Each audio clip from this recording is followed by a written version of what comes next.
சிறகடிக்காசை அடுத்த வர எபிசோடில் பார்த்தீங்கன்னா ஒரு சைடு சத்யாவும் ரேகாவும் வந்து ஹாஸ்பிட்டலில் இருக்க மீனாவை பார்க்க போகிறாங்க. அங்கே போயிட்டு மீனா விசாரிச்சுட்டு நாங்கள் பாட்டியையும் பார்த்துட்டு வரோன்னு சொல்கிறாங்க. அதுக்கு முத்து வந்து பாட்டி இப்போ தான் வந்து அட்மிட் ஆயிருக்காங்க, அவங்களுக்கு உடம்பு சரியானன்னு பார்த்துக்கலாம், பொறுமையாக இருங்கன்னு சொல்கிறாங்க.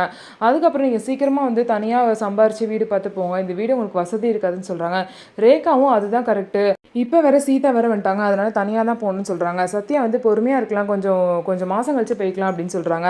இதுக்கப்புறம் பார்த்தீங்க அப்படின்னா சிந்தாமணியும் அவங்க ஹஸ்பண்டும் ரேகாவை எப்படியாவது நம்ம வீட்டுக்கு கொண்டு வரணும், சத்யா தான் வாழ்க்கை ஆயிடுச்சு, இதுக்கப்புறம் நம்மளால் மாற்ற முடியாது, அவங்க 2 பேரையும் பிரித்து நம்ம வீட்டுக்கு கூட்டிகிட்டு வரணும்னு சொல்லிட்டு பிளான் பண்ணுறாங்க.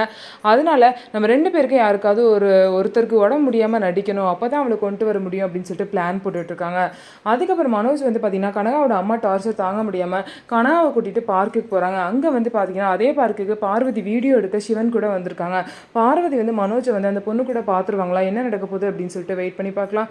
ஸோ நம்ம வீடியோ உங்களுக்கு பிடிச்சிருந்தா நம்ம வீடியோவை லைக் பண்ணிவிட்டு பாருங்கள்.